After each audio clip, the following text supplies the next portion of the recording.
As the Premier League is about to finish, the transfer window is about to open in a couple of weeks' time. Who will Manchester United sign first? Will it be an OLISE? Will it be an Todibo? Will it be a Fofana? Or will it be a Tossin on for free? We know the left back situation is a critical one, and reports saying that Manchester United are looking to sort of get a £25 million centre back, young and up and coming. The uncertainty around Luke Shaw and Tyrell Malacia, what is going on there? Plus, also, we're going to discuss the breaking news that came out from Fabrizio Romano. What's going on with Thomas Tuchel? He's apparently said no. So we have some information from the brilliant Anil Kandola, which is our special guest today. But you know what to do before we continue. Please do us one favor. Like and subscribe if you're new. Hit that notification button so you never miss a update.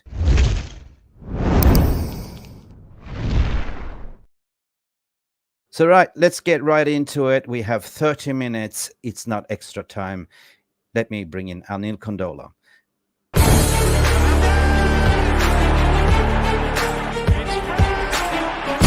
Has the Premier League ever been more challenging? Right, well, I feel welcome. Dit is my home and I want to achieve success. Okay? Good afternoon. Happy lunchtime. Hope you're doing well. Anil Kandola, yet again, a pleasure to see my mates. It's been far too long since I saw you. I think it was a couple of weeks ago. I don't know. Time flies. Yeah, absolutely. Thank you so much for obviously inviting me onto your brilliant channel to obviously talk to your brilliant audiences, and hopefully we can give them a bit of information. But yeah, you're right, Mick. It's been far too long, but obviously with time differences, with schedules, it's always quite hectic, isn't it? Mental. So maybe once in a blue moon. And I'm going to ask you the same question as I always ask you. How do you feel to be a Manchester United fan today, knowing there's 1 week left of the season? He's frozen. Did you froze? Oh, he froze. Sorry, I asked the question. Was it me frozen? Can you guys hear us in the chat, or is it Anil that's frozen? Give us a 1 in the chat room if Anil is frozen, or is it me? Little bit of a technical and different. Maybe it's me. Give us a 1 if you can hear us. Is it me or is it Anil that is frozen? It's Anil that's frozen, right? Okay, so listen, I'm just going to take over and say big hello to everyone in the chat room while Anil is sorting himself out. Hope you can hear me. Jolly Malmin is saying, OLISE incoming. Does this mean Anthony is on the move? We're going to start that one up. And Stephanie Griffith, what you saying here? Big up Mick Anil plus VR rumors. Are we having some technical issues? Yeah, Anil got disappeared. He got some technical issues. Good morning to you, Yale, and hope you all are well. Competition for OLISE, according to Stephanie Griffith. Signature will be stumbling block as well as the fee and the wages defense. More of a priority, in my opinion. And I agree with you because we got to start with the back 100%, Stephanie. Hello, everyone. According to what Sanjay is also saying, I see that Anil is trying to come back in. Hopefully, if the footballing gods is allowing, he will be back very shortly. He's working tirelessly to get in here. So Abdullah Rahman, what you're saying, Abdullah Irvan is saying, big up to this channel. For me, OLISE is not much of a cheap 60 million for me. Pedro Neto is cheap. Now, while Anil is kind of preparing himself to get into the ether, I agree with this statement, what Stephanie Griffith is. I think that the priority is to start from the back before you even address the winger. Why? Because we've seen that Rafael Varane has departed. He said his farewell. A centre-back has been... I think that 100% Victor Lindelof will be leaving, and we need reimbursement, right? We see that Licha is coming back now, fit, fantastic, but we need a Rafael Varane replacement. So we're going to talk about, is it Todibo? We know that Tossin is for free. We're going to talk about the links to Manchester United and why we think that Tossin will be a good option as a third choice centre back or a second choice centre back at the end of the day. So big up to you, Danny. And Anil is tirelessly trying to get in here. Oh, Jesus. Technical issues. Anil, are you there? Anil, can you hear us? No, he's struggling. Struggling. It's one of those days with Wi-Fi's and technologies. Hopefully I need to sort of cover the way we see it. I think OLISE will be in my opinion, what's Danny B. But we need to sell Sancho for two centre backs in DM. Yeah, we're going to park that question as well. This is live broadcast and this happens sometimes. So listen, the top story, what I want to talk to you about today before we continue anything else, it's Fabrizio Romano reported recently that Thomas Tuchel has said no to Bayern Munich. But what does that mean? Does it mean that he is still in for the Manchester United job? Potentially. But we also saw that Ornstein, and I think it was Ornstein to say, even if it was Tuchel, Southgate, and whoever would be in LinkedIn, they are not part of that list. And why is it so? And this is what I wanted to discuss with Anil Kandola with. According to my sources and information, it is pretty much that they are not the cultural fit, what they are looking for. Ineos is more looking for a head coach that could sort of execute the orders, what they give him, the style of play, the new tactics, being part of the transfer window. But the way I see it is that Thomas Tuchel has been falling out with far too many board leaders. And we have Anil back. Hello, Anil. You better. Yeah, I'm trying my best there. I have no idea what's going on, but yeah, I'll keep. I know Glazer was trolling your Wi-Fi, I guess. the leaks at Old Trafford have clearly gone into my Wi-Fi box as well. So I think that's probably what it is, Mick. But it's okay. Yeah, I think you quickly asked me there about what's it like to be a Man United fan going into the final couple of games, and that's where Glazers came and cut your cord. Yeah. Stressful because they knew I was about to spit some fire there, Mick. But no, it's a crazy time, isn't it? But I'm glad almost that the season's coming to an end, and we'll get straight into things. Really, I've been hearing a little bit about what you've been saying about Tuchel, OLISE. So where should we start, Mick? Let's start with the Thomas Tuchel, the never-ending story saga. For me, it's been a lot of agent feels. You had Christian Falk on your show on MufcBP, and brilliant podcast. But what can you tell about this Tuchel saga? Yeah, it's a saga and then some, and it's quite fitting, isn't it? Considering he's been linked with Manchester United, which is always the circus that of the saga of the century, isn't it? When it comes to United, yeah, but true. I spoke to Christian, and it was absolutely brilliant because he said to me, I think I spoke to him on Tuesday, I believe it was, and he said to me that if we were to have this conversation a day before, he would have said, without a shadow of a doubt, he genuinely believes that Thomas Tuchel will be the next Manchester United manager, considering the love for the Premier League, how, other journalists have told me how Tuchel feels almost a little bit hard done by the way he obviously left Chelsea in the way that they let him go. He feels he's got unfinished business. But of course, with the lack of options out there, Bayern Munich had tried several options to replace Thomas Tuchel, including Glasner at Crystal Palace, who was set at a price of 100 million euros, which of course put Bayern Munich off. There's a couple of other names, including Ralf Rangnick, who for one reason or another turned Bayern Munich down. So Bayern Munich were left in this position to almost convince Thomas Tuchel to stay at the club.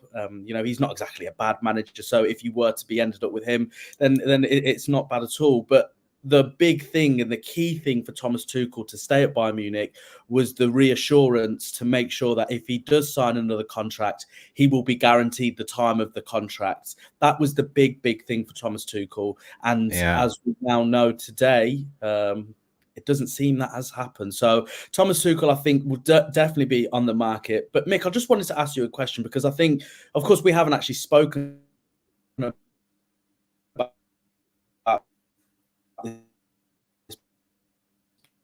You there?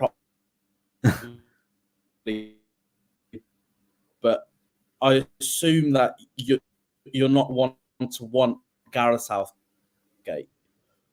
When you said I'm going to ask you a question, there was a little bit of a static, like, you disappeared. And I don't know if you're frozen or not. He's frozen. Hello? Yeah. Hello? Are you there? Are we back? Your Wi-Fi's in? We're a back. little bit like robotic. You there? Okay. Well, interesting. Well, Anil is frozen again. I think it's we're not sponsored by Disney Frozen. If you are ironically thinking, it's unfortunate. But let me just answer the question. Anil, you're still there. You're moving. You're coming back in. Regarding interesting information regarding Thomas Tuchel that he wants reinsurance, but I think it is kind of a little bit of embarrassing. You put Bayern Munich, this giant club, it's embarrassing that's been going over 5 different managers and been rejected. But on the other hand, they've been quite ruthless, and they said goodbye to Thomas Tuchel and they could not find another manager. So of course, the ball is with Thomas Tuchel's hand at the moment, right? So he needs reassurances, by my understanding, to say, I want to be here, I want to be backed, I don't want to be sacked. But on the other hand, of course, he wants to, per my understanding, what Anil said, like, he feels that he has unfinished business at United and he wants to make amends. But the question is, it's like you're swiping left on Tinder and you have a match, but United hasn't really like swiped left back. So that's the latest what we heard from Ornstein as well. So according to my opinion, this is not happening. And yeah, O'Neill has a terrible Wi-Fi situation according to the situation. But he asked me a question as well regarding Southgate question. And I say that is media driven. And I don't think the Southgate situation will be happening either, Anil. So I was filling in. Welcome back. Yeah, hello. This is what I've actually done for you, Mick, because I was so desperate to come onto the channel. I've actually logged on my phone, which explains the different type of thing. But I wanted to come on the show. I wanted to really, talk Man United. So slightly different in terms of the layout and the setup. But we're here now, aren't we, mate? It's okay. So, it's okay. Yeah, Most important.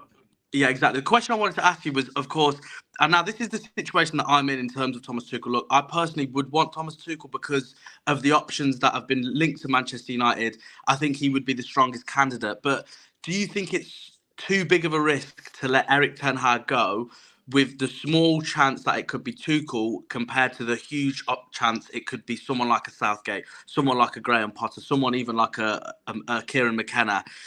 Where do you stand with the Man United manager? Because I always like to ask content creators where they stand with this. I think I've been, very transparent with this one that, I would like to see the club do the right thing to give a manager a full 3-year tenure of his contract. We haven't done that for quite a while.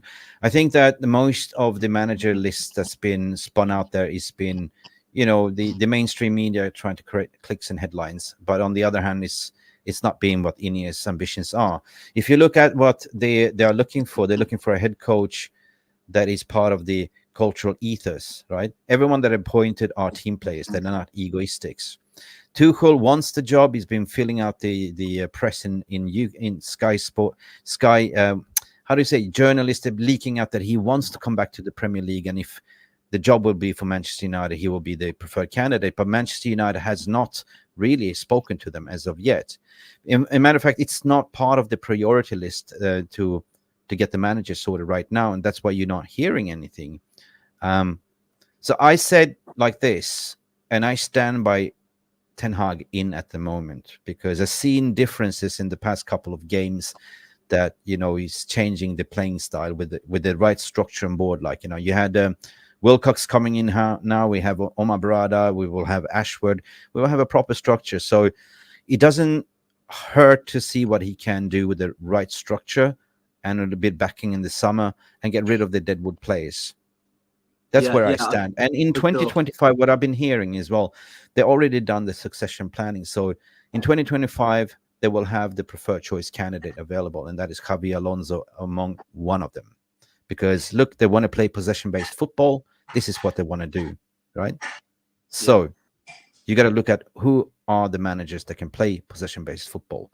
They've been said, we don't want to, we don't need a trophy winner. We just need somebody that can, coach the team and work well within our establishment, Yeah, for sure. It's going to be a fascinating one to keep your eye out on because I have been a little bit in two minds, Mick, in terms of Erik ten Hag, because if we look at it and think, for me personally, there's just been too many instances, games, decisions, things that he said that almost are sackable offences in isolation situations. But if we look at it, as you said, from a bigger picture, he's had 2 seasons and it's quite 50-50, isn't it? First season, I don't think anyone can say that it wasn't a success. He finished top 4 and a trophy in his very first season, something that Man United haven't managed in half a decade prior to his arrival. But then obviously this season hasn't exactly been pulling up trees, shall we say. So it is almost 50-50. And although I've been quite Erik ten Hag out, I'm starting to understand the thought process of maybe giving in that third year, the first full year under Ineos, the fresh season, start again. and we'll wait to see what happens. But in terms of Thomas Tuchel, it's a fascinating one, because you look at it now and you think, if he wants a Premier League move, if of course he's not going to stay at Bayern Munich, what are the potential options out there?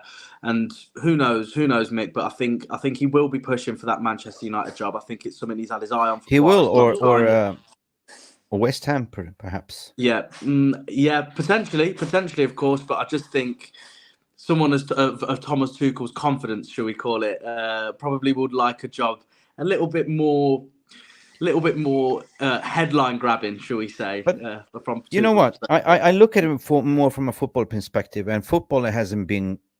It's been dire this season, 100%. I can agree. But, I'm a kind of person that look from a 360 holistic perspective. I weigh in everything. And you know what?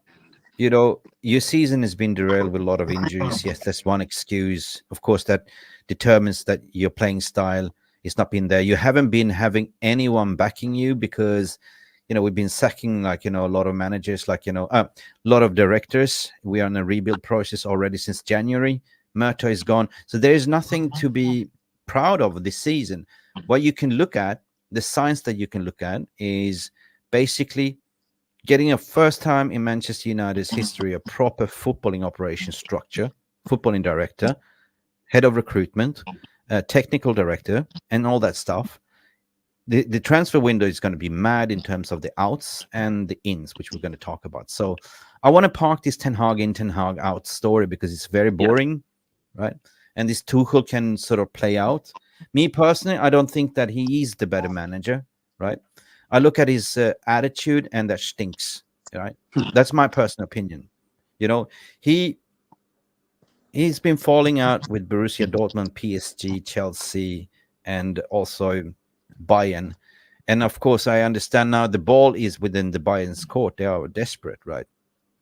So of course you would say, no, this is my conditions, right? If you want to keep me. But I would look at Tuchel and say, mate, why would you go back? Really?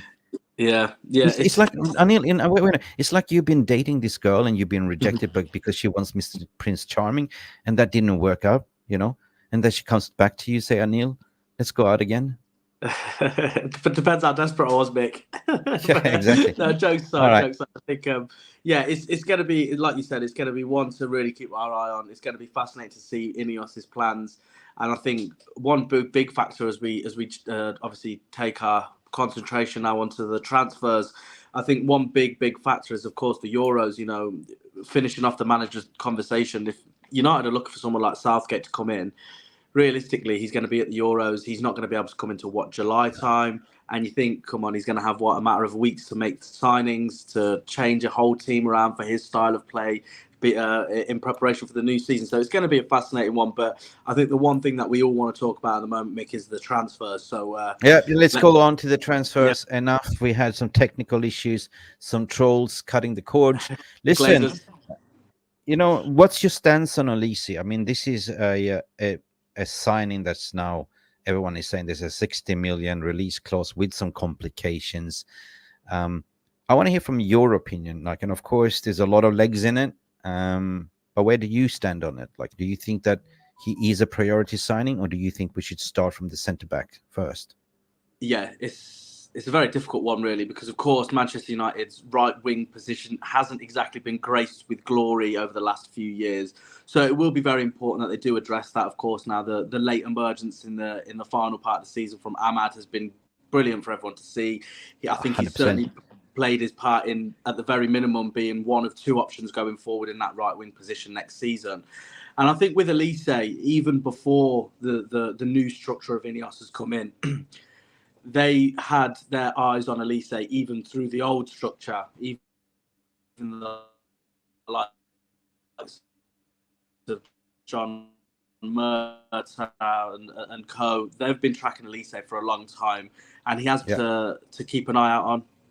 Olise is an individual who, as I say, will be attracting a lot of clubs. Of course, at the end of the day, Manchester United are one that I have, of course, been put at the top of the list in terms of wanting his signature. But I have been told as well that Chelsea are very interested. They're a team that will also be tracking. And if Manchester United don't capitalise quickly, I think they will also be in there in terms of Chelsea trying to sign Elise also. But I think, look, Elise is a talented player. He's absolutely brilliant on his day. He's almost got this arrogance, which I say in the most positive way, that potentially I think he could be a brilliant signing for Man United. But I think the problem is, it's his injury record, isn't it? It's the fact that he isn't always Nobody's available. speaking about that, no. Are we in? I'm not sure what's going on with the... Yeah, you're in. I can hear you. I can hear you. The injury record, yes. He's disappearing. We're having a little bit unfortunate wife, but Anil was saying about it. You know, something that's nobody speaking about. His Elise's injury record.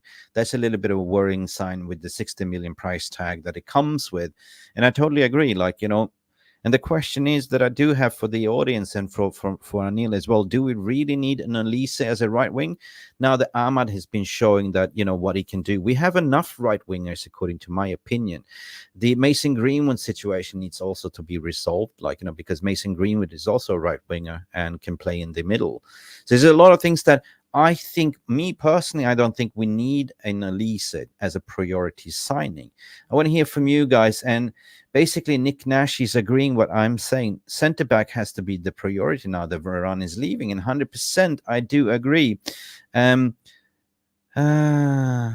we have a little bit of an issue. Yeah, we do have. Unfortunately, it's one of those days when Wi-Fi is not working or internet. And Anil tried the best. He even switched to his mobile phone to be here. I'm just going to continue without Anil. So, look, at the end of the day, a lot of clubs are interested to sign Elise. And according to my opinion, looks like a good, sexy signing, but we have enough wingers to cover us. And the emergence of Amad Diallo has been shown that, well, that is kind of a winger we need. That is kind of the winger we've been missing. So that this has to do with signing an Elise. Well, you also have an Anthony Dos Santos there that the club paid 90 million for, right? And there's on 250k a week. So that is a headache the club also need to resolve before even bringing an Elise. You might have a bid for Marcus Rashford on the left wing as well. We see if PSG might come in for it as well. So I don't see this Elise being as hot as what the press is saying. Of course, everyone needs to act quickly in the summer. And if it's a release clause, it's not just about paying that release clause. It's also to agree with the player. Now, Elise is a Manchester United fan, but it's going to be a hot race for his signature, to be honest. And don't really understand what the complications is with that release clause, what they've been reporting as well. We've spoken about Thomas Tuchel, and he likes to come to United. It's more that Thomas Tuchel has feeling that he has unsettled business with the Premier League, but it's not really that, you know, Manchester, he has conversations with Manchester United as of yet. For me, let's start with the centre-back positions, and there's something that I think now that Varane is gone, and there's something that I wanted to ask, you know, Anil as well. Of course, we have Tossin from Fulham that is on a free, you know. Now that Varane said goodbye, we need a replacement for Rafael Varane. Tossin is something that Manchester United is talking to. I think there's Newcastle also trying to lure him in. This is a smart out-of-the-box signing, a player that is for free, that doesn't really demand high wages. But the crux is here, and this is advantage to United, right? The relationship that Tossin has with Wilcox, it's going back from his academy days at Manchester City, right? So basically, Wilcox knows Tossin very well. He kind of brought him up in the system. So for me, it will be interesting to see who signs Tossin, but I don't see Tossin being a first choice centre back, maybe a third or second choice centre back, you know. But if it's a free, that is a smart business. I want to hear from you guys as well. We need 3 centre backs, is what Mark is saying. 3. We need a minimum 2 at least. And Todibo is somebody from Nice that we can do 100% business with. We've been linked with Todibo ever since January.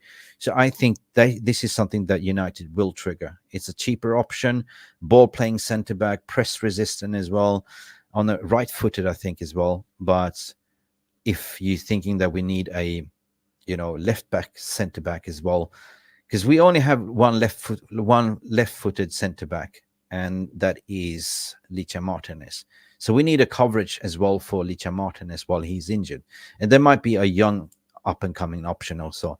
United also have the likes of Willy Kwambala. We have youngsters that can come up in the range. So for me, a Todibo will be interesting to see. Gleison Bremen is another one that's been heavily scouted and reported from Juventus on a 55 million euros, I believe. A more senior player, because we can't just line up youngsters in the back. So you need a leader there as well. So there might be a Todibo or Fofana, or a Gleison Bremen. I do apologize for the drop-off of Anil Kandola. He just sent me a message. He's got a train to catch, and he did his best with his Wi-Fi. But unfortunately, one of these days, it didn't work out. So we will have Anil back to continue, perhaps tomorrow. Left back situation is something that we know needs to be addressed. And I'm a little bit split because it's been said we are looking for 25 million euro centre back or 25 million pound centre back. For me, it is more of a, how do I say? We do have the situation with Luke Shaw and Tyrell Malacia. Although Luke Shaw has been reported having another setback, he might not even be available for the Euros. And for me, this is something that United need to address, or maybe are addressing. Then you have the other centre-back that we bought in, Tyrell Malacia. It's been very, very hush-hush and secreted regarding him, but he had his whole season injured through an ACL knee injury, and we haven't heard much reports what's going on there. It might be what I suspect. I'm not going to be just speculating, but I fear that it might be a career-ending injury for Malacia. The fact that they're being quiet, reporting this, the fact that they're coming out to say they are looking for a 25 million, left back to come in. It's either you gotta sort of look at, it's not sustainable to have two injured left backs. So either sell Luke Shaw, love him to pieces when he's fit, but we got to have left backs that are available for us. And Tyrell Malacia, Godspeed injury. But if it is, then we definitely need to replace. But we also have Harry Amas, and what is the situation with our youngster out there at Benfica? We're talking about Alvaro Fernandez as well. Benfica has an option to trigger that £6 million, option to buy. Will they do it? Will Manchester United retract back? I certainly believe that Alvaro Fernandez should come back to United in the preseason training, assess it from there. But also Harry Amas, bring him up the range as well. Mark is agreeing that Shaw needs to be sold 100%. I agree with it. Shaw needs to go. Everyone here is agreeing basically what you're saying here. And the Luke Shaw, well done. Yeah. Thank you for being a loyal servant. But then we got to look at, I want to talk to you about the midfield. So now if we're building up there, of course, the right back situation, we know most likely Aaron Wan-Bissaka would leave. So we'd be looking for a replacement. And I would take a Jeremy Frimpong based on the style, possession-based style we will play. So we've been linked to Jeremy Frimpong. So let's see what's been going to be happen there. But I think that, Diogo Dalot has been doing a fantastic job. He's developing. He's one of our, I would say, contender for the player of the season this season. So the development of Diogo Dalot has been immense. So he can only get better as well. What an athlete. What an athlete. I do apologize. We were supposed to have a longer session with Anil, but I'm just going to cover what we are talking and just going to put my opinion to it. So Tossin, in a way, I will get him for free. I will get a centre-back in terms of Todibo. Cheap option, 45 million. You also have Maximiliano from Argentina as well. And there's a few options. We will see, right? But the left back is an urgent replacement. And who will that be? Who will be? That'll be amazing. And another target that Arsenal is heavily linked to, that, it was, it's actually, let me bring that. But everyone's going to say, well, no, not Dutch players. Okay. It's actually a guy called Quinton Timber, which is the twin brother of, Jurrien Timber. Quinton Timber is an amazing midfielder. It's a hybrid 6 and 8. Go and check him out. What in terms of build, he's more stockier than Timber, but this guy is an absolutely ball progressor, press resistant. He's a monster in that midfield. He's got a mint of a shot, and this is something that we are lacking in. But it all depends on, for me, what is Manchester United going to do with the number 6? We build a case of Amrabat that surely hasn't been given the fair crack of the whip this season, but we've seen if you give Amrabat 2 running starts in a row now, he's been showing the quality what he has, right? We haven't seen enough of actually Amrabat to cast the first verdict, because he's been, playing in various positions. He's been very versatile, played left back, coming in like 5-10 minutes, off the bench. But we've seen that 2 past games he played, what he's kind of gelling, like he's been the glue between the midfield and the defense. So meaning it allows like Kobe Mainoo to play his best game. Bruno played his best game, while reinsurance the defense, like, playing deeper, like being that destroyer.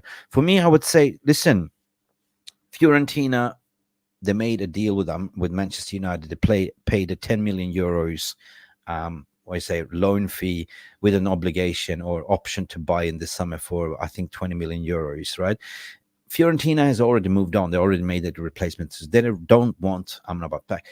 I argue to the point that if you're going to keep an Amrabat, keep him as a rotational squad player as well, and get a Fofana in or a Mats Wiefer. But I would say that give Amrabat the fair crack of the whip. If the money is tight, he's not on a huge wages, to be honest, right? So I would keep Amrabat. So I haven't heard much about what club is saying in reports if he's staying or leaving, but 100% I will bring him in. But we're going to talk about Fofana as well, from Monaco. It's another one that it's on the cheap, 25, 35 million. 100% we can do that business. But so far, it's been links. So far, it's going to be a very interesting summer. The striker position, for me, it is not the first priority. For me, the first priority is the centre-back pairing, the left-back, and then you move into the midfield. Striker will be the cherry on the top at the final signing of the transfer window. So that leaves us in a situation what we did have with Kim Min-jae, right? We know that Benjamin Sesko has a release clause, and we know that Arsenal is sniffing around that deal as well. So you snooze, you lose. But is he really going to United, or is he going to Arsenal? Well, reports were saying now that they increased the release clause, and rightfully so. He's a striker. What will Manchester United do? 100%. We have young academy players coming up the range. We've seen that Ethan Wheatley can play there as well, but we need a more seasonal striker as well, because I don't want to see the burnout of personally with Rasmus Højlund. Rasmus Højlund needs somebody they can, lean against on. But let me see what you guys are saying. For me, my priority would be centre-back, left-back, and the midfield. What are you guys saying here? You need to get Quinten, 100%. Oh my God, I was watching Quinten yesterday, a compilation, from, I think he plays for Utrecht, or was it same. He knows Tyrell Malacia quite well. We need to get him. He's so cheap option for 25 million.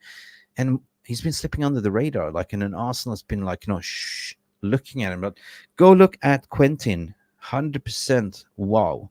Amazing.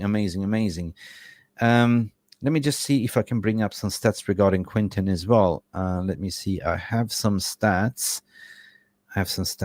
And we do again apologize for what happened, right? Yeah, listen, he is 179 centimeter long, right? He is Eredivisie, 31 match played, 7 goals, 9 assists. Champions League also 6 match played, 0 assists, 1 assist, 0 goals, right? So this guy, if I can look at his stats, let me see if I can share this to the screen. No. Progressive passes, he's on that 78th percentile. I want to see pass completion, 79.8%. Take-ons, he's on a 92 take. I mean, God, he's a progressive recovery, 94% percentiles. He's a very strong tackler. Interceptions, very good. Blocks is amazing. Clearances is amazing. And he's got a wonder of a left foot or right foot. I can't really remember, but he can strike that ball so beautiful. Anyway, I do apologize. We will be back very, very again. I got done by this Wi-Fi, and I do apologize. Really looking forward to have Anil on. We had so much to talk about, but at the end of the day, Amrabat and Casemiro won't be in Old Trafford. 100%. Amrabat 20 million plus 10 million loan. Too much. Is that what you're thinking? Look, Casemiro's wages is around 18 million, right? If we get money from Saudi, of course, Saudi wants to pay money. They want to make him a poster boy. We take it like 35 million pounds or 40 million euros, plus that 18 million. That's instantly you have 50 million to play. You see my point there, like what I want to get at. So I'd rather see Amrabat, to buy. According to what Nick Nash is also saying here, buy Amrabat and Casemiro partnership. The thing is, Casemiro, love him, hate him. I just got nothing more than love for him, but his legs are gone, right? He's been a liability, and I think if we get a bid, I wouldn't say no, because we need to rebolster that. It's been a problem. Amrabat has shown the glimpses. If he can continue this run of form against Brighton on Sunday, I think. But listen, at the end of the day, we have the FA Cup, and I'm sort of intrigued to see what would Ten Hag do. All of a sudden, if everyone comes back fit, will he drop Amrabat? Will he drop Ahmad and just go with this same old boring? And that is what I don't want to see. Play your best player who's in form. Manchester United 7 saying that what you're saying, Casemiro's legs are gone, but I think he's mentally checked out as well. His heart is elsewhere. I don't want to say that he loves this club. He was a warrior who was possessed as a centre back in the last game, right, against Newcastle. So I really liked his performance, but at the end of the day, we gotta look beyond. Amrabat is 27. We need a little bit of an experience in the midfield, right? We cannot just go with youngsters. We need a leader in the midfield. In every part of the pitch, you need a leader. The back line need a leader, the midfield need a general, and the front line also need a leader. Yeah, I agree with Gas Taylor is saying. At the end of the day, we need a team and not a team on individuals. And I think that is what they're trying to do. Right? I don't want to have egos anymore. And therefore, you look at Arsenal, how they are playing. They're not egos. They play as a team. Newcastle, they play as a team. They're not individual brilliances. And, and therefore, I don't see our number 11 being a great fit there. We have a lot of promises, like Ahmad, Højlund, Garnacho. I mean, this is the future, right? But we still need a little bit of a senior players, and Bruno definitely needs to stay, right? 100%. The Voganator, big up, 20 million or 25 million for Casemiro off to Saudi. You go, and that's his level right now. Yeah, I mean, he's still got some football and he's still got some playing power, but in terms of what Europe is looking at, I think they're getting smarter and said, why should we buy this player? All these wages, we can't afford it. So Saudi is kind of like MLS, it's kind of retirement. They still go there to play football. Of course, it's not the same level, but still you make really good money, and at the end of the day, you end up your footballing career, making more money, right? Manchester United 7, what you're saying here, Wafer is mid-20s with crazy potential, 100%. Mats Wafer, wish we're more heavier linked to him, but we are not. I don't hear much links and rumors. I hear Fofana. I mean, what happened to this other Onana? I don't see that being the case. I don't see the centre back thing with Darryl Brentwaite's being. It's more paper talk as well. if we splash the cash on that young centre back, we've been done for mugs like we did with Harry Maguire. So I don't want to entertain that. I don't think he is the finished article potentially, but we are not in the crossroad that we can take the gamble on the centre back pairing. So we definitely need a more experienced centre back, like in a Todibo or, you know, Gleison Bremer, whatever. If you know, you know. Anyway, we do apologize. Thank you for tuning in. Give us a little bit of a cheeky like. We do apologize for the technical issues. Anil was in there for a couple of minutes, had a say, and hopefully we'll give, you know, we'll be back with Anil when the Wi-Fi is better. But until then, guys, have a lovely rest of your Friday. Thank God it's Friday. We're playing this weekend, the last away game and the last game of the Premier League. We will be back later on this evening with the evening show with me, myself, and Jarvis, and some special guests as per usual.